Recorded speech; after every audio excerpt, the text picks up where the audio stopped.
Karibuni wandugu kwenye Tanganyika TV. Kwa majina mimi naitwa Justine Kisimba Ndai. Kwa siku ya leo tumempokea dada yetu Zawadi NT. Ametoka Brisbane, hapa ni Sydney. Dada yetu anaimba nyimbo za Mungu, atajisambulisha peke yake baadaye. Leo bandugu yetu mingi banataka kutafuta kujua Zawadi ni nani. Kwa juu jina yako inakuwa partout Zawadi NT, Zawadi NT. Utuambie kwanza hiyo NT inamaanisha nini? We ni Zawadi, jina yako Zawadi, Zawadi uko nani? Ubambie watu we ni nani? Okay. Well, kwa jina naitwa Zawadi NT. Na ile NT ni shortcut ya Ntamwenge. Njo jina yangu ya mwisho hiyo. Ntamwenge, niko Mushi, nizaliwa Bukavu, nikekomala New Zealand na Australia. And niko mama watoto waine wafie, na niko 25 years old. And a gospel artist, an educator, and yeah, enjoy me, Zawadi. Thank you for coming today. And we just wanted to talk to you a bit following everything that has been happening on social media. Yeah. Remember a few months ago, all of us were all shocked to see what was going on social media, to come and learn that our sister Zawadi from Brisbane, something is happening in Congo. Yeah. So we have a few questions today. Our reason for your call, or for us to have you here today, was basically to find out what next in your life. After everything that has been going on, we want to check in with you. How is the music going? Or first of all, we just want to know, how is the music going? So far so good. My music is going good. I mean, a month ago I released a single called Babao, which I was supposed to release with another artist, aka a man of God, called Kalambay. Unfortunately, which is what the project I went for in Africa, which didn't end up ending well. You know, the outcome is not what I was expecting.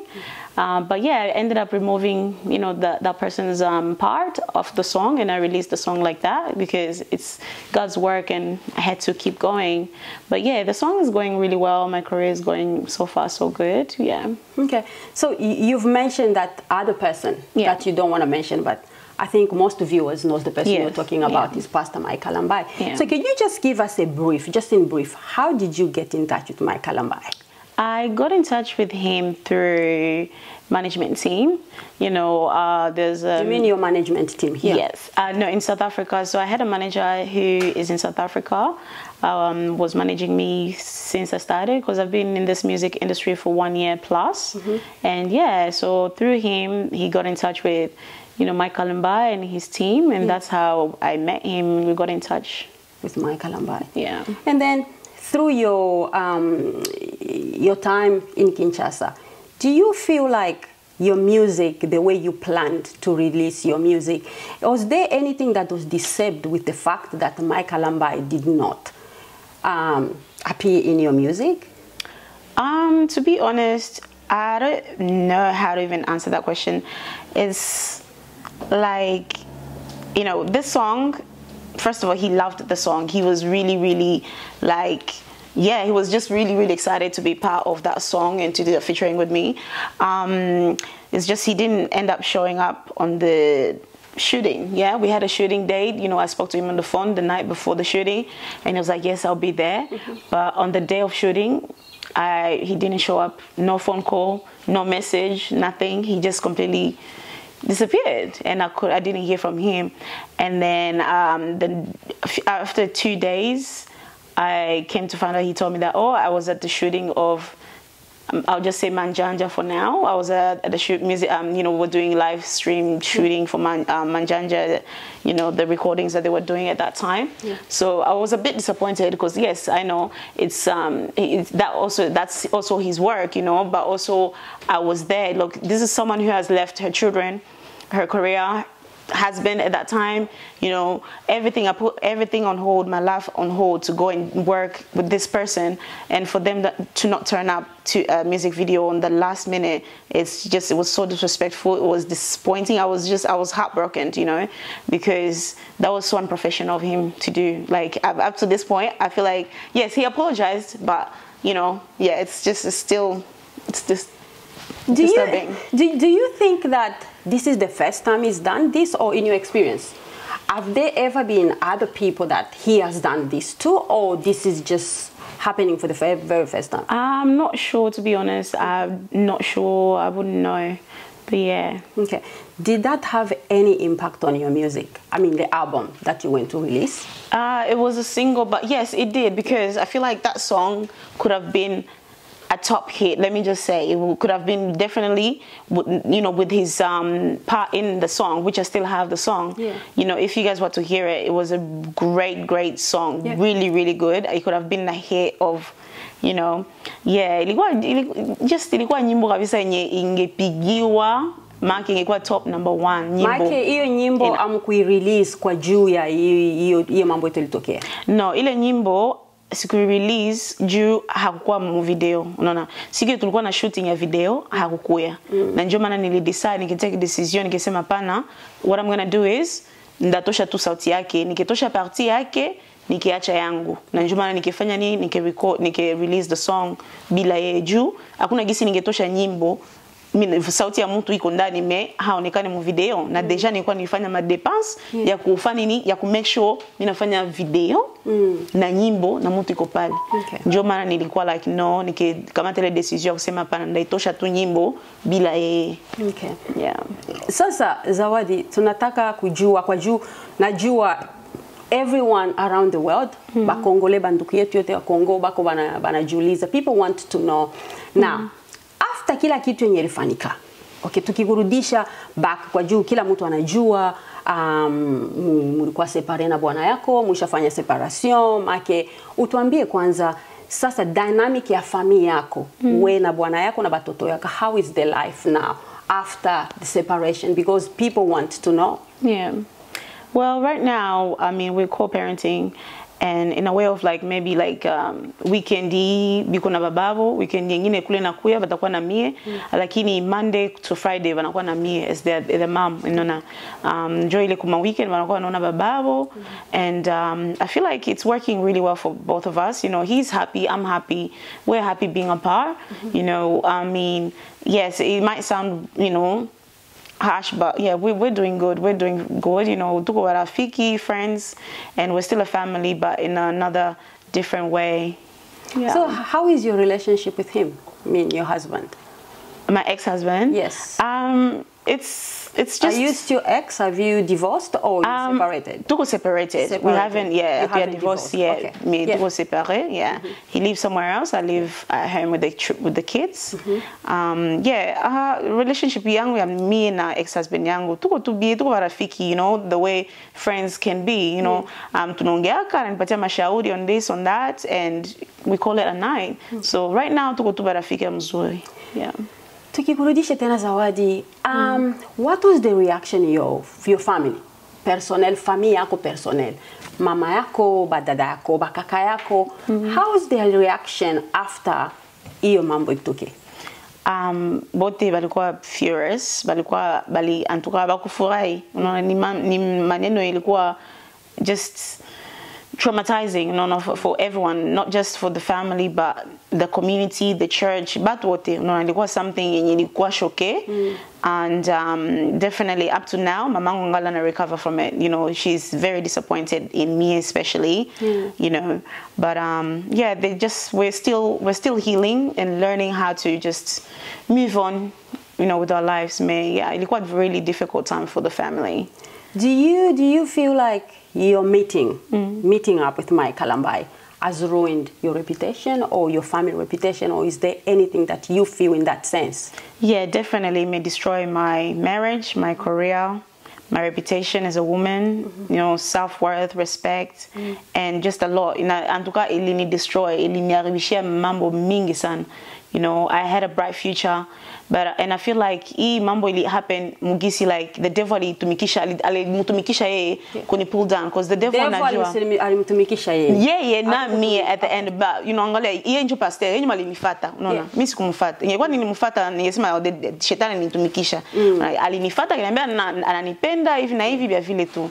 Unaona. So I feel like shetani aliona etwal yangu how big and bright it is, unaona. akitaka itumikishe. Na also hii maneno ilipitikana watu wengine biko na view as in like physical, mimi biko naangalia spirituality ya hii maneno, unaona. Spiritually ilikuwa kabisa, ilikuwa kombaya mimi kupita maki ningekufa tu, unaona. Nisaki maki bangependa banipitishe, mimi sitaki ni go too deep into it. Nilipata ma prophecy ba pasteur wa mingi walikuwa wanatumia ma prophecy, hata tantini yangu ipeka liombaka kaona kantuka balikuwa njo batanipitisha. Na mimi kuenda kufanya ile live kukia kuexpliquer na kulomba msamaha mbele ya watu wote, ilikuwa awe kuni save. Juu singesema hii mambo ningekufa, na bangikamata etoile yangu, star yangu banaibiwa banaitumikisha. Naona watu wengine wanatumikisha kama etoile ya watu, banazi use. So walikuwa waliona Zawadi iko na etoile moja, iko star yenye iko na shine, form inaitumikisha juu na mimi niendelee mbele, unaona. Lakini Mungu alisema no, like Mungu aliniitaka, you know. I was called by God, and that's why hii maneno ilikuwa exposed. Ilikuwa sikuwa called by God.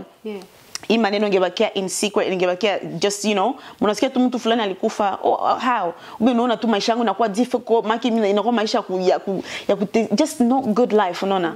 Lakini Mungu, I was called by God, you know, I was called by God, and hii maneno ya like me being a gospel artist to be in this industry, sikuingia just in it just because mimi najua imba, no. You are called, you have a calling. Exactly. Okay. That's my calling, that's what I was called to do, unaona. So yeah, definitely antuka hii maneno of me and Mike ilmeni destroy, but I know God is gonna still see me through it. Okay. Now many people since this issue, some people feel like somebody put you up to this. While you were in Congo, did anyone, I don't know, in the gospel section, or is there anyone that put you to do this? Because when we look back, Mike Kalambay, there's been since the reputation yake ye kama mtu unasikia kama pastor, kutokea hii problem yako yenye ilitokea, alisha resign, resign kwa majabu na ana take step back kama pastor ya iglesia yake. Sasa we Zawadi, kama we kuko mtu mwenye alikutuma kufanya hiki kitu, kama kuko mtu mwenye alikuwa anatafuta kumharibu nani pastor Mike Kalambay mwenye alikutuma kufanya hiki kitu, kwa junjo kitu batu mingi banawaza hivyo, kuko mtu mwenye alikwambia kufanya hiyo? Anduka hakuna mtu malini push, hakuna mtu malini patiaga advice, hakuna mtu hata umwa malini push kusema Zawadi wende ufanye hivi na hivi na Mike Kalambay juu tu ufanye hivi na hivi tumpata kwa hivi na hivi, no. Hakuna malini sukumaka, hakuna malini pushingaka, na ile ilikuwa decision ya yeye pastor, yeye ni mtumishi wa Mungu, unaona, and he's a grown man. Yani wali take that decision kusema okay, mimi nafuata huyu mwanamke, nataka nifanye hivi na hivi naye, unaona. Ile yote ilikuwa decision yake.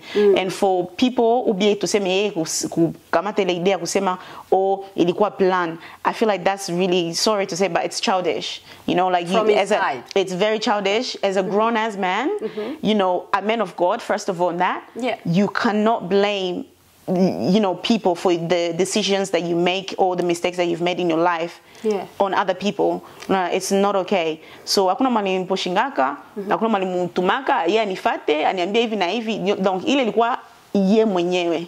Unaona? So manake kwa hii maneno yote, you blame him more. You blame him more. So manake mwenye iko na makosa mingi sana according to you ni wewe ama ni Mike Kalambay according to you? I feel like I won't lie, it's both of us.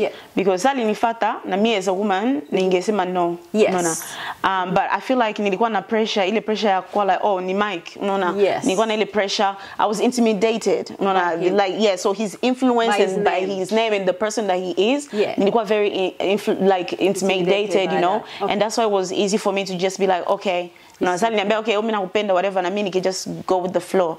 No, so that's where I'm like, as a woman, I should have definitely respected myself and respect my ex-husband and my children.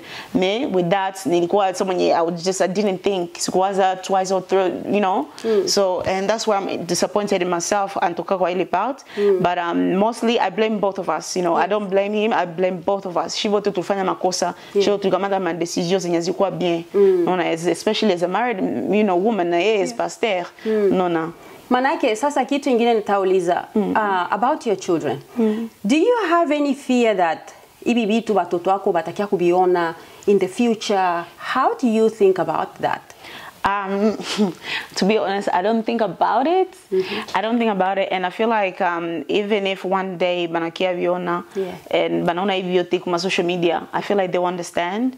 But understand, you know, I'm growing. How? What do you mean they will understand? How is they're it very like, smart. But kama banakomea when they come to see that, oh, this is the reason why our parent broke up.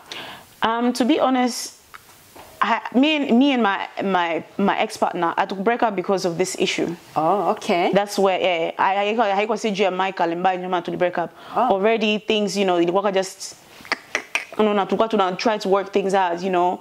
So I'm not gonna go deep into it, but we're just trying to work things out, and that's why it's quite easy for me to just to fall, you know, because I knew already like things weren't just working well, you know, for us in the house.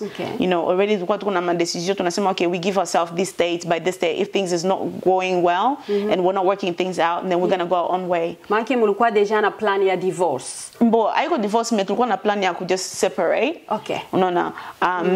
Tulikuwa tuko together, tukuna pray, tukuna work things out as a family. Unaona. But I feel like the fact that Joe alikuwa alinisamea kwa vyote vilipitikana, kwanza sasa nilikuwa Kishasa, maneno yote nikimwambia, oh, this is what has happened. Problem yake ilikuwa I need my wife to be safe and to be back home.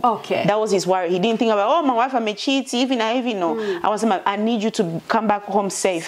Unaona. Alitumia kata ma voicemail batu I'm not gonna say batu kule makishasa na management team, oh, my wife needs to come back home safe. Even like he was really concerned, you know.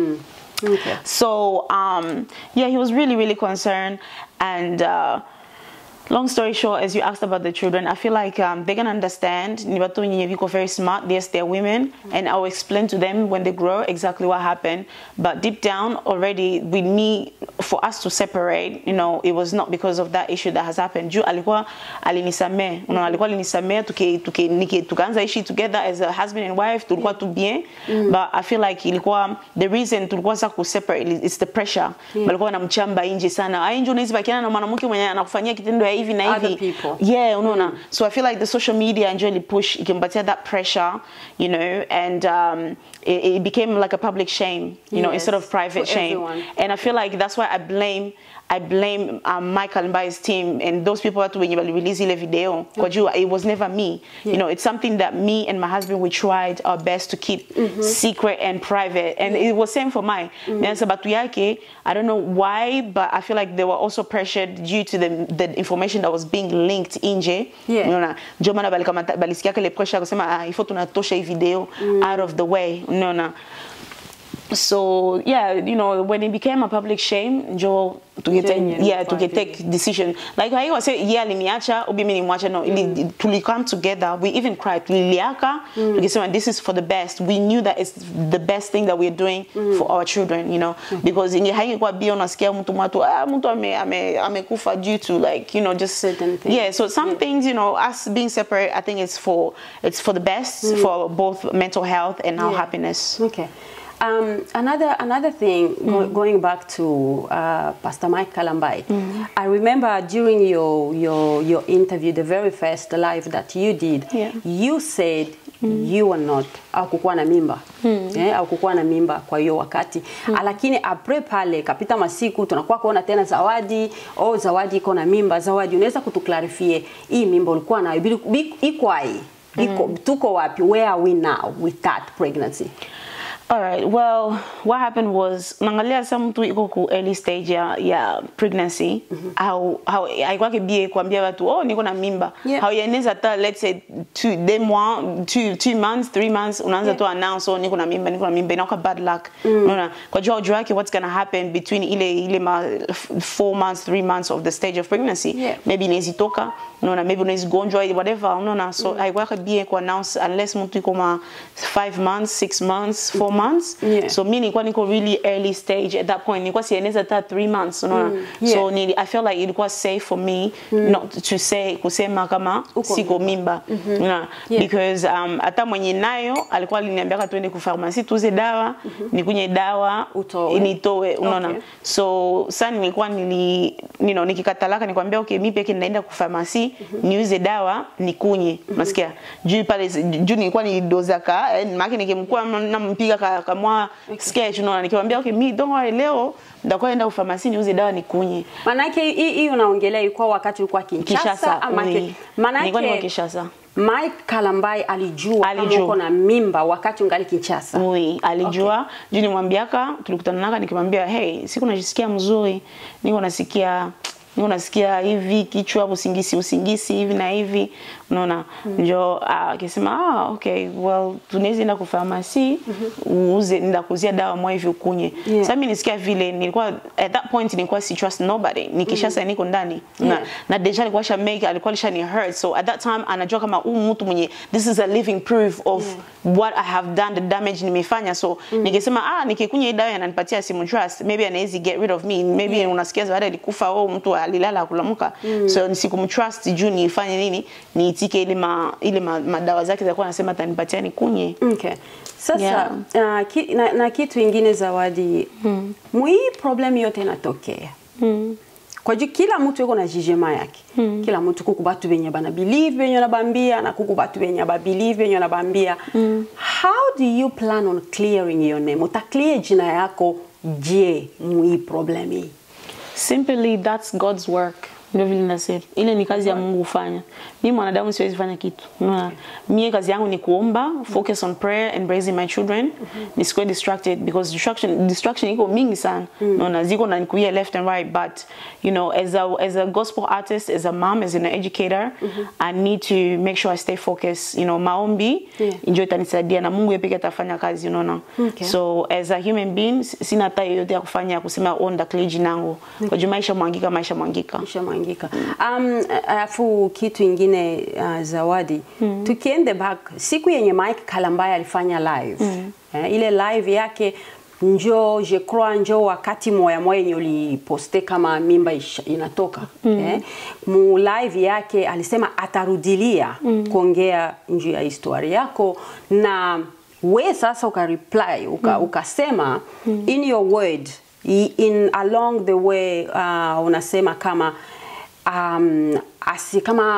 asikuchezeye because akipush sana ataregrete why he met you. What did you, many people want to know, what did you mean by that? Is there anything else that people need to know that is out there? Is there more proof that you are going to show to the world that this really happened apart from the video? Because everything that happened, we only saw the video, you are lying in bed and then you show the whole house. That's all. That's all people saw. That is there anything, because many people want to know, is there anything else that is out there that people need to know about? What did you mean? By that, anajua nilimaanisha nini, unaona? Anajua nilimaanisha nini by that, because naye peke naye you know siku tu watu fanyaka ile kitendo, telefoni yake moja ilikuwa haiko pale, so na alikuwa anaangalia kule ile kumafasi ya manguo, so I'm pretty sure maki alikuwa alifanya nini, alikamataka video na haiko just that, alikamataka mafoto.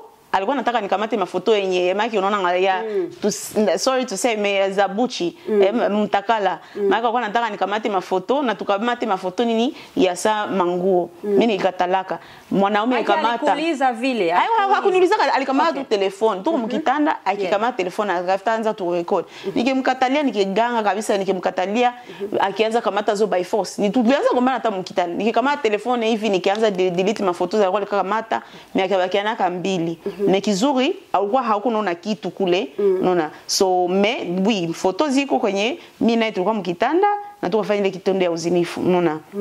Ile foto ziko na wewe ama ziko na yeye? I can't answer that. But iko na foto, yeye iko na foto, definitely iko nazo unaona. And that's why nasema anajua what I meant by akiendelea kunipush, iko na try kukia defend, because there's nothing to defend unaona. It happened. Sasa sijui kama nataka niendelee kuenda niko na post hivi nitoshe ma receipts zenye zitatuarishia reputation tena moya mie yeye na batoto wetu wapata furaha kuona vitu ya vile unaona. And that's why I can never post them unless he pushes me to whereby anaendelea tu kuenda iko nasema no sikufanya hivi. Sasa niambie nilifika yeye mnyumba yako, nilifika yeye mkitandako na nguo yangu ilifika aje kuporte yako ya mlango ya mnyumba. No, niko video iko, I think that one is on social media. Nilikuwa nilienda studio na vala kanzo ya green. Ikifika hii sasa kumlango yake. akuye atuambie juu batu ya mingi biko na ile question banataka bantuka batu ya mingi biko nataka bajue nguo ya Zawadi ilifika iko kunini kuporte yako ya shambo ya nani ilifika mkitanda yako. So siku atakuya niko na mungoya ukie party tu juu sana anakia anaanza sema vyake ya bongo na mimi ndatosha ma receipts zenye niko nazo. Unaona? That's just the way it's gonna work because haiko bien ile ya kuenda left and right. Mimi nilijicrucify nikeloma msamaha like nili ask for forgiveness. I was there, I was crucified, nilitukaniwa. Like I'm telling you, it's been tough, you know. Sometimes niko na one of those nights whereby I have one of those days niko just everything inakuwa ni hit whereby I'll cry, mimi nalia na nalala. Just because of everything. So for me to see someone eko na keep on denying bitu na yeye anashita mtumishi wa Mungu. Makibi na kustress sana. Yeah, and because me nilikia nike ask for forgiveness, nike you know, what is it called? Like nike confess my sin to the world and to the people of God. Nikatubu mbele za watu wa Mungu, you know, everyone. Unaona, na batu walibalisiika bali abakufurahia, melikuwa kitendo yenye kwanza I feel like it was God who wanted that to happen. Julikuwa in a way ya kujifungua. What do you mean by that? What do you mean by that? If God, you say it's God who wanted that to happen. Because like me Nico, I'm a public figure. I'm an artist. Batu wanasikiliza kama muziki zangu and singependa nifanye sagisi hii makitendo inge happen kisha inakuwa secret. Chama muziki zingine niko natosha like kuna kwa sometimes hautasikia esprit ya Mungu ndani mwa ile muziki, like you won't feel like the anointing in that song. Why? Because I'm sinning. Nimefanya makitendo zenye ziko right behind that. Kisha niko natosha tu manyimbo tu. Unaona, even that the outcome itakuwa tu bien. Unaona, as a child of God, you know, the word of God says kama una sin, you need to confess your sins na Mungu atakusamea na move on. And that's what I did. For me, I know moving forward God is with me. Mungu ashanisamea. My ex-husband ashanisamea, family yangu yote ishanisamea, watu wote ishanisamea, and that's why I'm gonna move forward. And I know God is gonna be with me at any lead, and nothing's gonna go wrong for me because deja nisha tubu, nisha, you know. You are already cleansed by the blood of God. Amen. And tuka Zawadi, kitu nyenta kuuliza, any regrets? I definitely do regret. Definitely regret. What do you regret? Mina regret the fact that nilikamata decision ya kusema nitumike na Kalambay. Unaona? And hata mimi kutumika naye alikuwa like a second option for me. Because mtu mwenye nilikuwa nataka nifanye featuring naye ni mtu mwenye anaishi Nigeria, ilikuwa woman, ilikuwa mwanamke. Now my management team couldn't get through that lady. Na ndio maana tukienda with the second person which ilikuwa Kalambay. Na for me hata kwenda Afrika ilikuwa kama Kalambay's you know idea. Alisema no, itakuwa bia kama unashuka huku unakuya tunafanya video kila kitu hapa. Niko na ma voice note na video alikuwa alinitumia kapana. Unaona Zawadi phone nashuka tu Kinshasa. Juu nataka I want to give you my best. Nataka nikuimbie mzuri mwa nyimbo. Mimi naifurahia, nataka ukuye Kinshasa. Ifona kuwa hapa, unakuwa present sasa niko naimba. Unaona, so I can give you my best. So na mimi, you know, me and my ex-husband tukikala tukisema okay, yeah, he's right, you know. Yeah, we should definitely do that. Na nilikuwa nenda naye lakini kukazi tulikuwa tunataka tuende together lakini due to work abakumwalao ndio maana akifanya akisema no, my wife when they peke tu, it's okay. I know you're going to be good, you're going to be safe. Because alikuwa aliongea na Mike akimwashow that I'll be safe. Unaona, so ndio maana aliniachaka nikifanya nikaenda kule by myself. Unaona, so ata enjoy, and that's why until today Mike hayamwitaka my ex bana amwaulize for sorry. As a man of God, I feel like that's the right thing that he should have done. Anaita mwenzake mwanaume anasema unisamee kuwie bilipitikana wewe nilifanya. No, until today nakwambia Mike sai kwenye iko basha I can't lie to you. My ex-husband sitaki sema jina yake too much, unaona, alimlainiaka sana because he was hurt. Alisema kabisa kama mtumishi wa Mungu alimcurse a lot until the day Mike atakamata telefona na muita na apologize.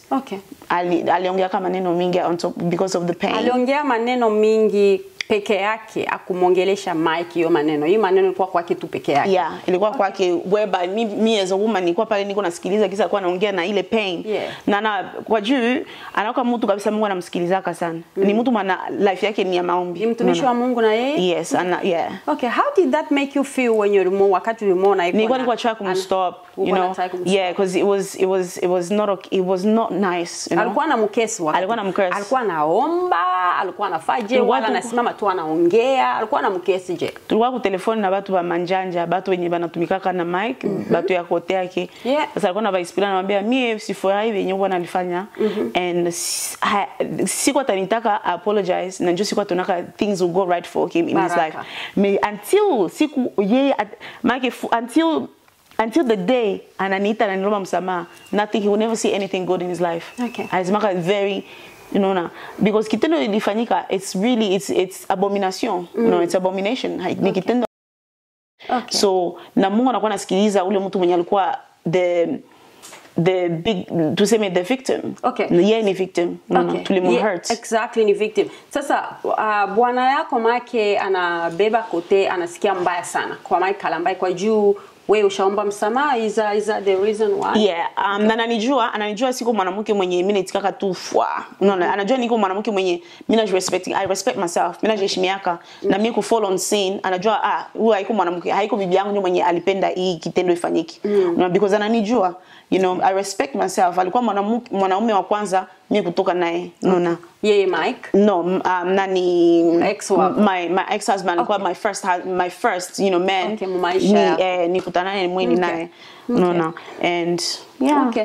Manake hivi Zawadi, looking back at everything, do you think should you have done something else, or should you have acted differently through your regret? So yes, definitely. I feel like ile life yenilendaka ningefanya ya kuexplique ile bitu yote gisi nilikuwa I feel like nilikuwa too open, too honest.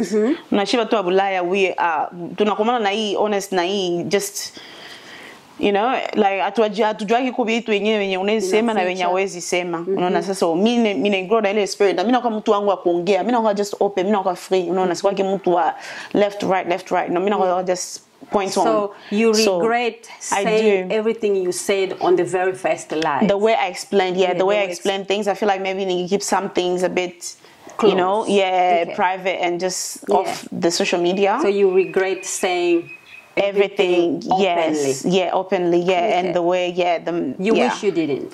I wish I didn't, because it really upset a lot of people, you know. But that was the truth, you know. I had to say the truth. Ukweli sana. We don't like the truth, and that's something that really ni traumatized, unaona. Juu abapendi kusikia ukweli, unaona.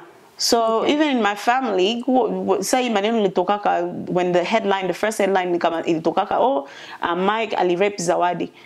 Someone in my family kenita kisema, even if kama ilikuwa like that, you should not claim that word. No. Okay. So your family feels like you shouldn't have spoken about it.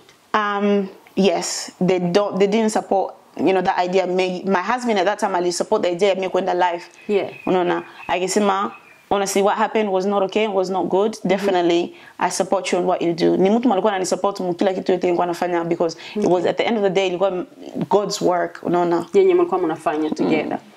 Oh, that's really good, Zawadi, to hear from you. Is there any advice you can give a young girl? There's so many people who have dreams. Maybe who have another person next year or 2-3 years from now who wants to be in that situation. What advice would you give them?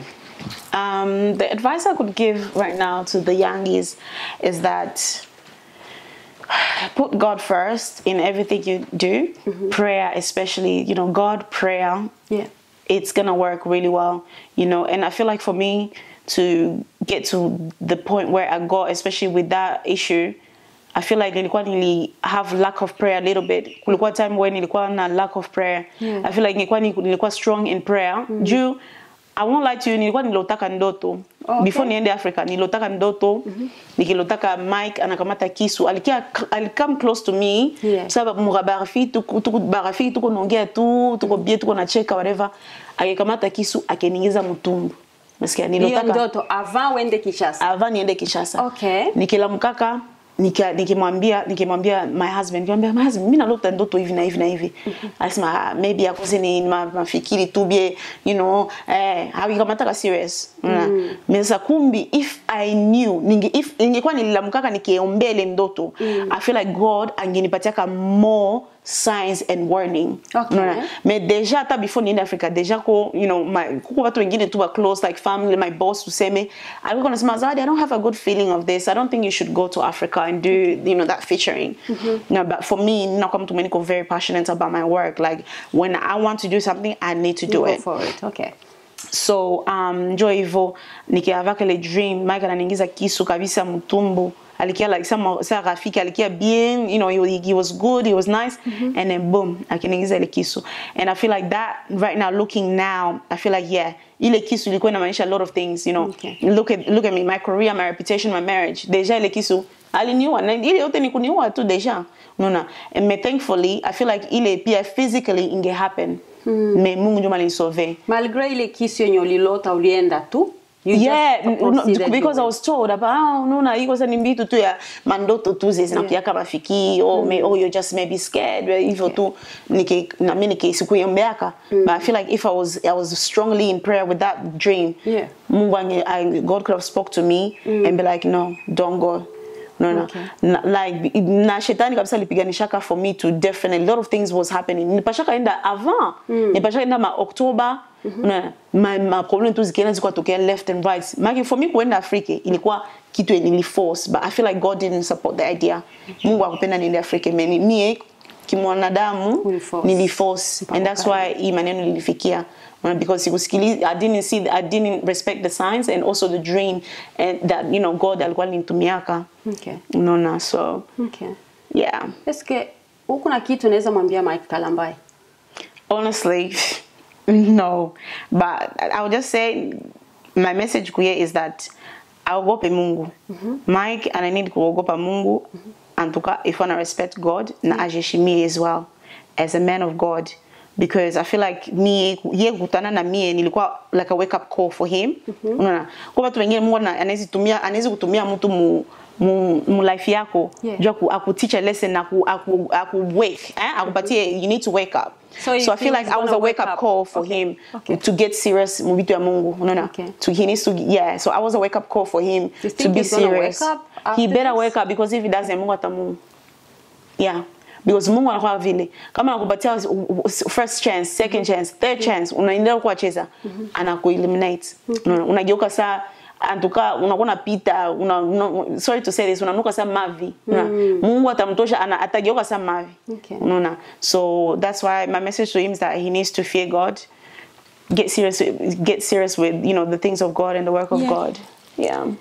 So now if we go back, let me take you back to Mike Kalambay and Peniel. Like, we just go a little bit front, because if we look, there's some messages that I think you are sending some messages to Peniel way before you went to Kinshasa. What was that about? Because we had, it's more like you are asking for relationship advice. Ulikuwa na utafuta advice ya mtu kukupatia advice ya kitu yenye ulikuwa unapitia mu marriage yako we. Make na ule ulipata kama akusaidie yeye Peniel. Unasikia? Njoo turudie kwanza kule. Why was that? And then kumwisho yake tunakusikia kama uko na Mike Kalambay. How do you think about, how do you connect these two? Was this planned? No, so this thing happened a few years ago. It was, I think, it was even before I started. I thought I would want to work with Mike. So I saw what happened to her, you know, and then for me at that time, again, like I said, in my marriage, we were having issues. You know, things weren't working well at all. And I was pregnant, I think, 9 or 8 months, almost kuzala. So my husband and I, we had issues. Yeah, so my husband and I, my husband and I had issues whereby, you know, alikuwa ali end up, you know, leaving. Mimi nilikuwa mbea, okay, if you want to leave Alisa ni Shazala. Yeah. So that way, you know, at least, you know, just let's separate once I've had the baby, once I've had the child. My last, I think ilikuwa my last born. Yeah. She's turning 2 years old this week, on Wednesday. Oh, okay. Yeah. So that's your kid? Yeah, my last born. Wow. Yeah. So I was pregnant, you know, almost my 9 months karibia kuzala akiniacha. Na batoto ake move back to his mom's house. Yeah. Now, you know, again, issues, we had issues, and it was caused also by people outside. Yeah. But when tuletea problem unyumba, you know, at some points people we get tired, you know. So yeah, enjoy you know, he went back to his mom's house, but for me, I was not ready for that yet, because first of all, I was pregnant. You know, how am I gonna look after, you know, 3 kids and myself? I'm about to go to have a child. So and I was not ready for that. So I was really, really pissed and really angry and mad. You know, with that decision that he took at that time. Njo nikiangalia nikisema now kuko vingine bilipitikana, you know, physically. So njo nikisema since you know na mimi nimetoka pitia something similar to Penyal, I was like, okay, let me send her a message. Yeah. Ndio ningemtumia message ngambia, oh, hey, look, hivi na hivi njo vinatoka pitia mo hivi na hivi. Unataka nifanye aje? Unaona ndezifanye aje? Juu mtu I mean, hurt, you know, I'm hurt. You know, I feel like I need to do something to as a payback, you know. At that time I was not thinking, I was really, really hurt. Njo ningemtumia a message, and that's how you see the messages came across. Even now, someone close to her aliniambia oh, ase haiko nyuma nitoshaka ile message, ase ma message balikuwa ziposte a partir de ça balikuwa walimkamata kama sekule Kongo, bakamata telefone yake, bakikamata kama vitu ma telefone zake. Siko sio yeye aliposte mafoto.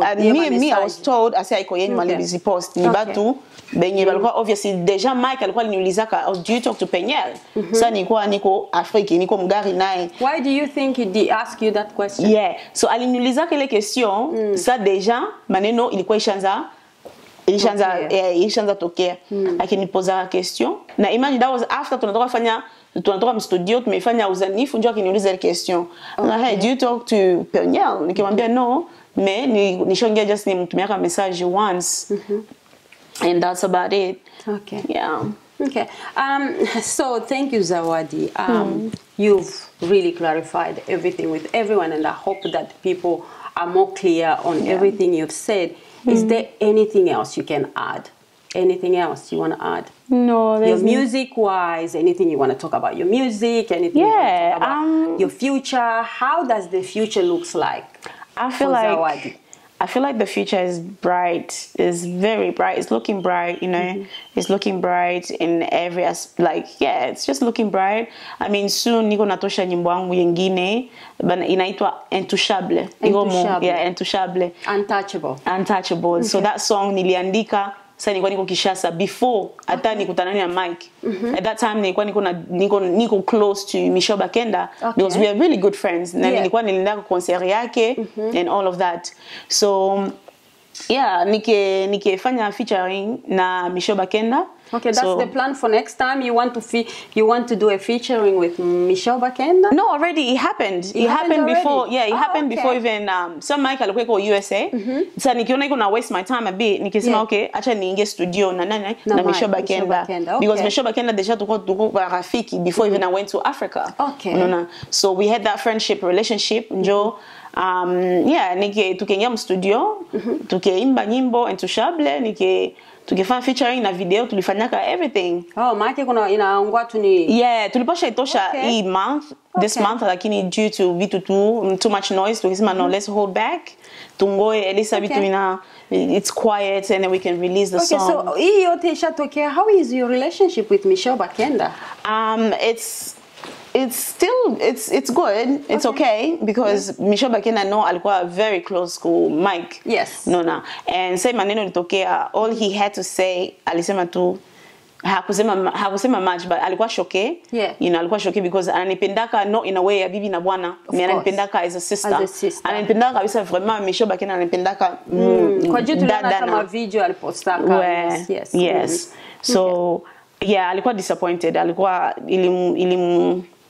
yeah, it just, he wasn't happy, but you know, because he was close to both of us, and yeah, me enjoy for on the 18th of July ndatoshele nyimbo into Chablis. It's gonna be a song so 18th where of July, everyone into Chablis. Into Chablis will be on my YouTube channel. Featuring between Michelle Zawadi and Michelle Bakenda. So we look forward to that. Congolese community tunakuta kama ma gospel singers kunakuwa trouble mingi sana. Ma problem, ma divorce, gombana, batu banenda, baba na pressure mwenzake mweglizi yake, huyu ana pressure mwingine anakia kumujibuya ba. Pourquoi hivi epi kunakuwa ba video mingi kuma kwa juu tukiangalie aba batu ya mkanisa, batu ya eglise na kwa bitu biko mo bya Mungu, unasikia biko spiritual, bitu biko bya kuheshimiwa. Me pourquoi njo kuna kwa fujo na kwa natoka ya mingi sana kokote yenu mwebenye munaimba nyimbo za Mungu, ba probleme bele hiyo yote, ma probleme ni juu ya nini? Me no, like, to be honest, ni kwa juu tuko natumikia Mungu, unaona. Shetani atakuwa, he will always atakuwa anapiganisha batoto yake na watu wanakuwa namtumikia. Na hawezi, shetani hawezi piganisha mtu mwenye anajua mwenye, you know, yuko nafanya the wrong thing, ubie mtu anakuwa na worship, anakuwa na do things yenye shetani anafurahia. Meshibe kama tuko nafanya vitu, tuko nafanya kazi ya Mungu, na tuko mtumikia, tuko na follow all his commandments, unaona, tuko nafanya the right thing. Of course the devil's gonna always try and fight us, and always hata tuachaka. Atakuwa always juu atu let down, atuharibishie, unaona, for us. Maki mnaona shetani njoo anamikombanisha. Shetani kabisa, shetani kwa iko napiganisha batoto ya Mungu sana. And marriages a lot, you know. Na inaweza kuwa not just married people, even single. Unaona batumishi ya Mungu, baimbaji, lifestyle yao wanaishi ya kibanamuke, maybe umoja leo anaingiza leo different person, maybe kesho ubi mimi kwa telefoni iko na ile yote ni shetani. Unaona anataka to distract, unaona atuharibishie, you know, to quit just very distracted and from doing the work of God, and for people not to believe into the preaching that we do, either through music or just to preach with the Bible. No, so, you know, it's best that she batumisha Mungu, you know, gospel singers, pastors, prophets, to quit focus on maombi. You know, without prayer, we're definitely gonna slide back. You know. Antuka iko kitu mzuri kama everyone start thinking that way, that kama batu banajua kama shetani anatutumikisha mingi, na kuangara fason ya kuweza kuavoid ile ma situation yenye shetani anabatia sana, na kuomba mingi yanaona itasaidia sana. Zawadi, now I'm going to ask you some closed questions. Please just answer honestly as much as you can. Okay. Do you think you ever work with my Kalambay again? To be honest, in the future, that's a tricky question, but maybe because deep down he's a good man, you know. I honestly can't speak anything negative about this man, because I know our relationship from the beginning, how it started, and so it's a maybe. Maybe? Yeah. Okay. Would you ever go back to Kinshasa again? Yes. Yes. Yes. To work with other artists? Yes. Okay. Would you marry again? Get married again in the future? No. Never? No. Make, una plan kuishi mu Australia maisha yako yote? Hiyo ndio plan me. I feel like, yes, ndezi ishi me, lakini sitakuwa nakuwa in Australia every time. Juu niko artist, you know, ndakuwa nafanya ma world tour, kesho niko Canada, kesho yake niko US, so I will never be in Australia all the time. Me ndaishi hapa Australia, napenda Australia, ndaishi hapa. Are you planning on doing any featuring with any artist in Australia? No. No? No. Why? Lakini huko nilikuwa nilifanyaka na mtu mwevi, lakini yeah, siko sure kama ile nyimbo zatukaka or not. That's up to them. But yeah, nishafanya featuring na mtu in Australia. Okay. And probably 2 now. Okay. Yeah. Lakini in the future? No. No. No. Yeah. Okay. After those 2, that's it. That's it. You never do it again? No. Okay, all right. I just wanted to say thank you for taking your time to speak to Tanganyika TV. And we feel like the reason we wanted to do this in Swahili is mainly because our people, our Swahili people, tuna bamama, baba yetu wenye walikuwa wanataka kusikia hii maneno, na that's the reason why tunaongea Mswahili. I know but people would have preferred this in Lingala or French, but sorry, haiko kitu kama tunataka kuacha watu wengine basisikilize, lakini hii ilikuwa mainly kwa jumla. Unajua Zawadi, Zawadi ni Mswahili. Make kuna watu benye beko pembeni ya Zawadi benye walikuwa wanataka kusikia hiyo maneno yenye litokea, na ndio reason yenye tunafanya hii Mswahili. Antuka Zawadi, merci sana. Thank you very much. Thanks for your time and thank you. Cheers to everyone. Till next time. Thank you. Tanganyika TV, kwa pamoja tukupashe.